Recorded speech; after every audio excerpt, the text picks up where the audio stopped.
I need that money. I really, really do. I need that money. I really need that money. Really need that money. I need that money. I really, really do. I need that money. I really need that money. Really need that money. Really, that money. That money.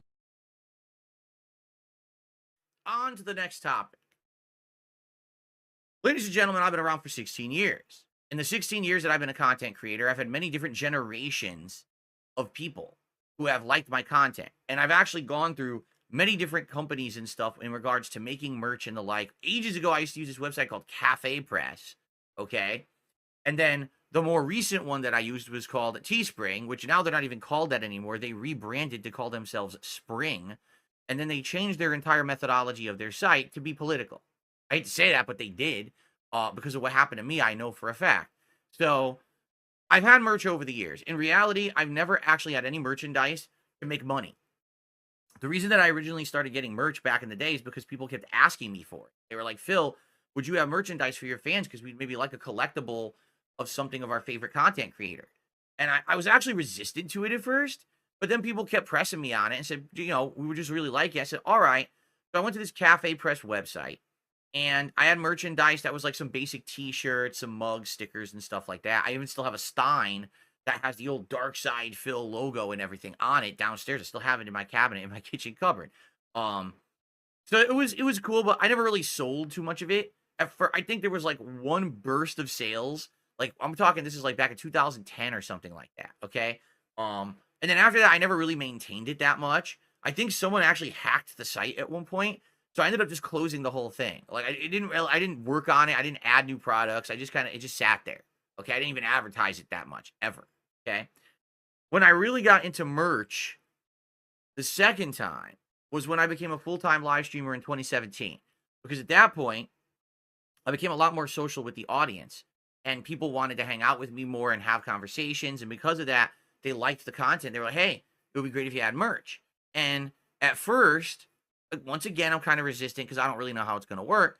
Teespring reached out to me, okay? This company actually contacted me and said, hey, we see that you're a full-time streamer now. We know who you are. We know about your audience. We know that they want merch, and we'd like to make a shop for you and basically design products. And they did. They actually designed several different products, one of which was the I'm pushing buttons design, which is just like random directions and buttons that looks like it's like the readout from a fighting game. Right? So that was one that they made. They made a couple. They made 2 or 3 different designs for me. But the I'm pushing buttons one was the only one that people ever liked and it like sold. But then what it is, I gave them some logos that I had from over the years and other people designed things for me and I put them up on the site. And I had various levels of success.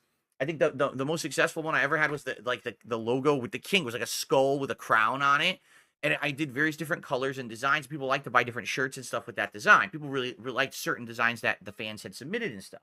So again, the only reason I ever really had the Teespring was because it was fan, requested. I didn't make a lot of money on it. I actually had pricing. If I remember, I would try to price my shirts to be around $20, and the profit margin was like $1 to $2 per shirt, depending on the quality of the shirt you selected. So I made nothing on it. Like I think the highest month ever, I made like $300, and that was like because there was real demand. And then after that, it just petered right off, and I made like $10 a month, if that, on it moving forward. So it was never a big deal to me or anything like that. So after a while, I'll be honest, it got dusty. It fell into disrepair, much like my other merch shop did.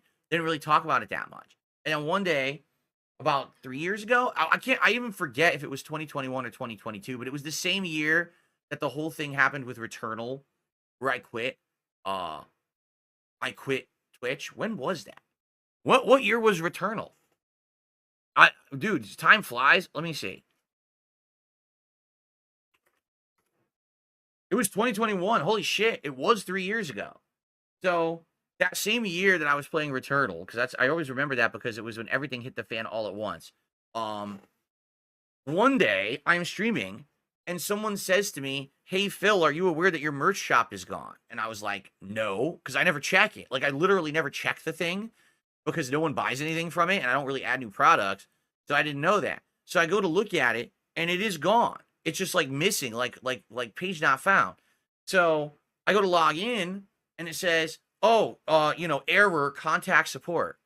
So I wrote them asking what gives. Now, at this point, I didn't even realize they had changed their business. They're not called Teespring anymore. They were called Spring. They were rebranding. And what they were doing is they were systematically starting to kick people off the site who they deemed like weren't in their own ideology, which is insane to me. I want you to think about that. So what ended up happening in 2021, my trolls formulated this like manifesto package of negative stuff about me. It was like a reel of the worst moments of DSP. It had the awful jokes from the Dead Space 2 demo from 2010, and it had racial comments from other videos from like 2009, 2010. And they put it all together, and then they said, look, Phil owns a website called thekingofhate.com. He's a racist, and he's a sexist, and he's a bigot, and this is who you have on your site. And they sent that to Twitch, which got me kicked out of the Twitch partner program. They sent that to various different payment processors, various different websites where you can integrate with streaming, and they sent it to Teespring, right? Well, now Spring. And Spring, rebranding and wishing to have a new image, okay, decided on a whim without even contacting me to talk about it that I was not fit for their site, and they removed my shop. Now, I want you to think about this. They created the shop. They created the product. In 2017, they were the ones who recruited me, well knowing about my past. They were okay with it. 4 years later, they decide to rebrand and change their business model completely, and now they kick me off the site, even though I wasn't even doing anything. I wasn't selling merch. You could say, well, maybe you uploaded an offensive product. I hadn't uploaded products in like a year, so it doesn't make any sense at all. Like, what happened, it's just they basically are prejudiced against me for shit I did like over a decade ago. It's absolutely insane that they would behave like that. It's completely unprofessional. And the fact they never even reached out to me to say, hey, we're closing your shop and here's why, or even give me a chance to explain or anything, that's completely unprofessional. They are not a good business to work with. I'm sorry. Whatever they did, again, much like with Twitch changing over the years, when you change your methodology of your business to now be all this bullshit about politics and fucking nonsense, get the fuck out of here. I'm a gamer. All I want to do is play video games. You think I care about your bullshit? So why the fuck do now you're punishing me because you changed? Go fuck yourself, right?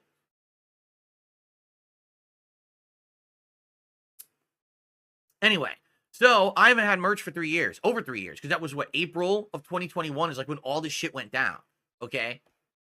Now, in the meantime, I've looked to possibly get merch again, because now, over the years, people ask from time to time, hey, will you get merch? And I'm like, well, here's why. I don't have it. I got kicked off Teespring with no notice, nothing.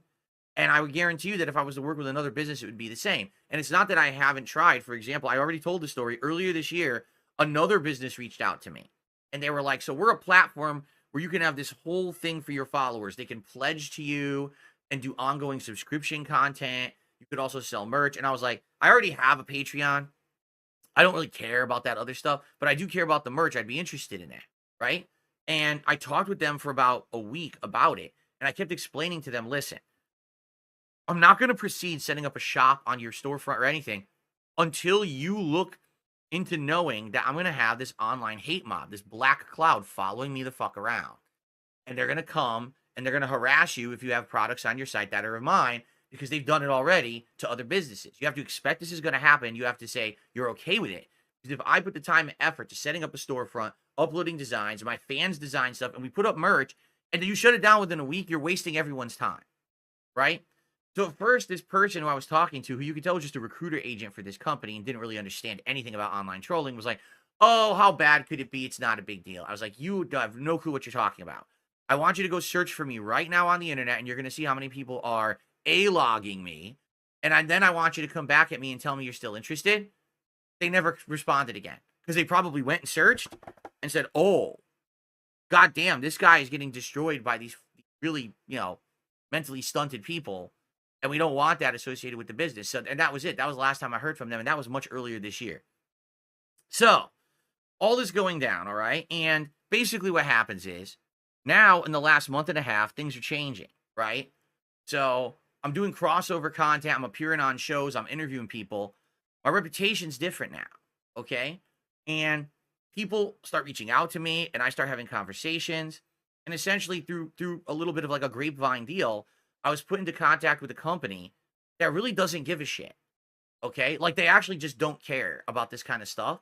All they care about is like, making quality product and making some money. That's it. They don't care about being, trolls on the internet and shit like this. They're just fuck that nonsense. In fact, they even said we're kind of used to it.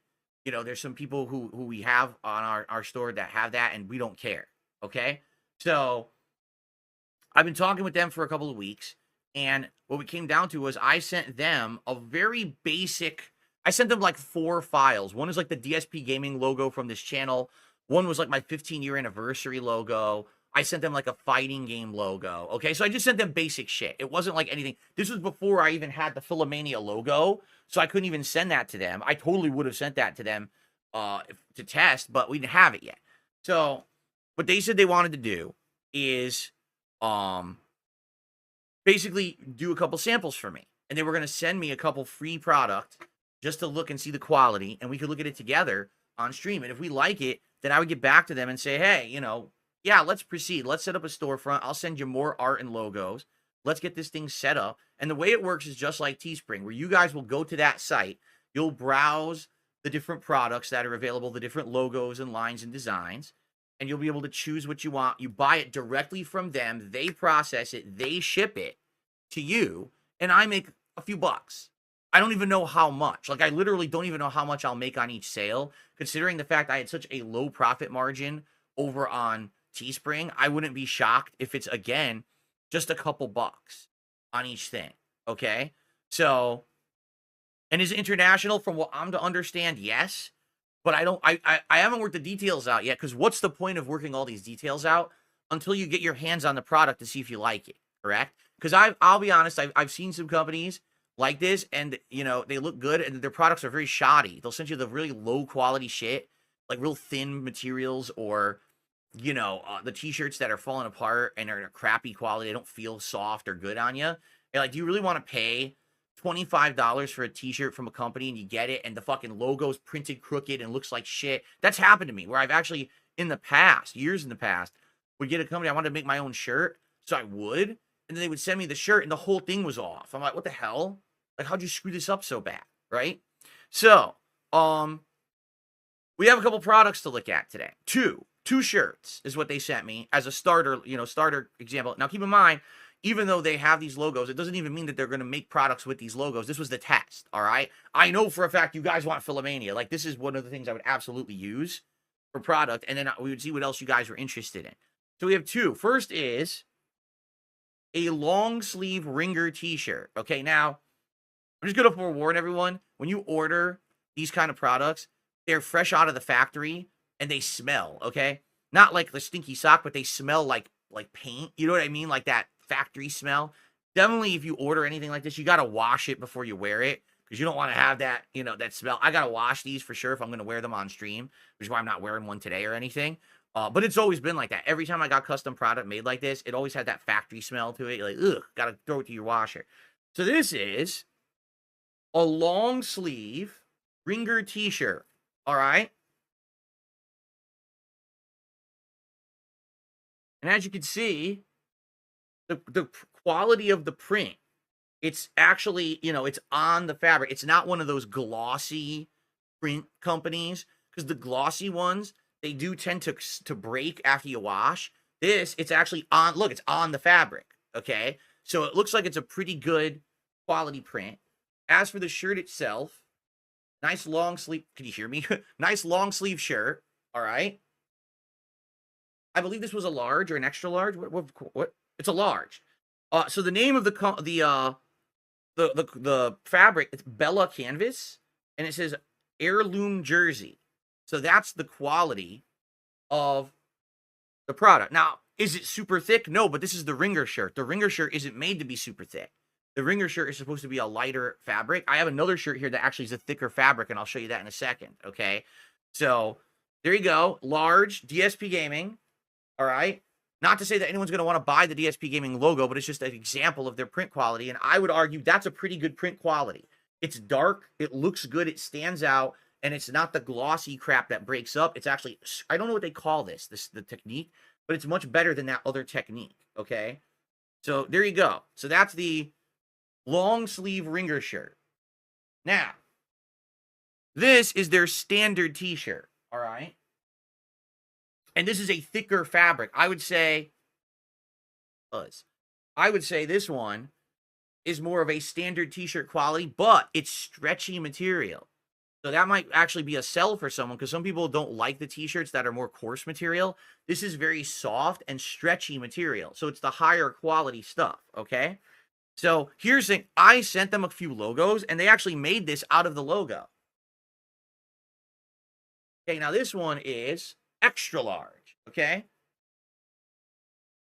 So it's me as Dan with DSP Gaming underneath. See that? And this is a piece of art that I've had on my streams for years, okay? And now I can use it to make shirts and stuff, right? That's cool. So they took that Dan artwork out of a piece of art I sent them, and they made the shirt out of it, which is pretty cool, all right? So again, that's an example. This is not necessarily something that will be sold. This is an example of what would be sold on this site, okay? Again, this is Canvas from Bella Canvas. So I guess they use this company. Bella Canvas is the company that they use. I'm just curious if it says the percent of materials that it's made. 100% cotton. It's a 100% cotton t-shirt. What about this one? I think they're both 100% cotton. This, okay, the ringer is 52% cotton, 48% polyester. So the ringer shirt is a blend, okay? But the standard style t-shirt is 100% cotton, which is probably why it's the more stretchy feel to it and everything, okay? So there you go. So how does it look? Personally, I like this quality of shirt. This is a comfy shirt to me. I would want a shirt that's softer and stretchier, as opposed to one of the shirts that's more like the coarse material. And honestly, a lot of the shirts you buy are the coarse material. I don't know why. I like this one better. The print quality looks great to me. Again, it's printed on there. It's not that glossy style print that's probably going to break in the wash right away. This is probably going to last a while. So I like it. But again, you got to wash it before you wear it. You can smell the print, and they're always like that. Every company I've ever ordered always smells like that out of it. So there you go. So that's the two examples, all right, of t-shirts that we'll have. And I'm sure they have many more products. I don't think they just do t-shirts. They're going to probably have a lot more. Now, personally, I like these, okay? Personally.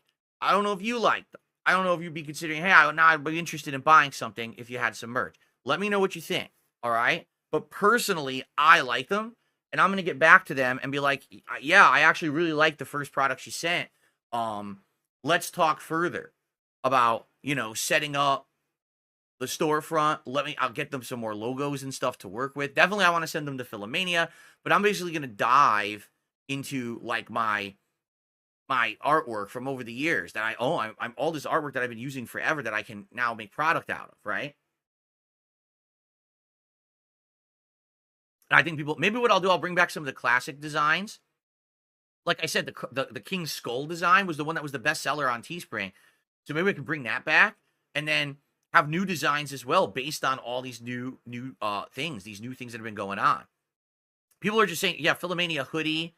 I'm sure they have hoodies. I'm sure. I'll check, but I'm sure they're going to have all this stuff, And then, the key is I got to get the storefront set up. I got to have an account I can log in. I can check, give them all the stuff. And then they're going to have their team work on this. And from what I'm understanding, they're going to do it for me, which is good because I don't really have time to be designing products now. I had to do all that myself on Teespring. Like, they didn't do it. They initially designed my original product line, but then they moved on. And I had to do it all myself over the years. If these guys can set up a good product line for me. And yeah, okay, so let me ask you guys. Out of all I want to get your opinions right now live. What, besides Philomania, all right, what other logos would you guys like to see as product? The Level 1 podcast has its logo. You've seen it on the screen, and you see it right now as the thumbnail of this video. Do you like the Level 1 podcast logo, and would you like to see that? Like, here it is. Would you like to see that on a shirt or a hat or something like that? Maybe what I should do is I should get a Level 1 podcast mug for myself. So as I'm doing the podcast, I'm actually drinking from the Level 1 podcast mug. I think that would be pretty cool. Yes, people are saying yes. Some people are saying yes. Outside of Philomania and Level 1 Podcast, what else would you like? Me as Ken. So the artwork of me is like Ryu or Ken or something like that. Okay. One thing you got to understand, this is very important. I cannot use official licensed stuff. Like someone just said, have a logo of Cammy destroying you. You can't do that. Cammy is owned by Capcom. This is possible because this is me as Dan. You could tell that's me. That's my likeness as Dan Hibiki. That's allowed. Me dressed up as Ryu or Ken, that's allowed. Actually using Cammy, not allowed. It has to be me or my likeness or logos associated with me. You can't be like, I can't have Sonic the Hedgehog running on me. It's not allowed. Okay. Bring back the old Dark Souls hoodie. I'll have to look into that. I'll definitely have to look into that. I don't remember the Dark Souls hoodie, or I have to see if I have that artwork around somewhere. The good news is, no exaggeration, I'm still using the same PC I've used for a decade. So all the artwork is on there somewhere. It's just a matter of me finding it. Okay. The villain says Jasper Kitty. Oh, I guess, I mean, that could be cool to get like a shirt of Jasper, but we'd have to find like a good picture that I could use. Like I do use there's the picture right there that I use, and you guys do like that picture of him, right? That's actually him at in the front of our house. But I have to find like a high quality picture, perhaps. Bring back the Obama red and blue design. Yeah, but Swagonito, remember that one? It said, it was my face and it said hate, and it's the old me before I even had a beard. Like, that's so outdated. No one's really going to understand that reference. I don't do that stuff anymore, right? Andre the DJ says, I would buy a Jasper-inspired plush animal toy or figure. I'll have to see. Again, I'm not 100% on their product line. I don't know what they sell yet. I knew they sold shirts, and I think they do mugs and stuff like that. So now I'm going to go back to them and be like, hey, your samples are good. I'm interested. Let's talk about product and storefront, all that, and I'll get back to you guys on more information on this as I have more of it, okay? Everyone, Darkside Phil here. The only detractor channel that I watch is Doody Streams.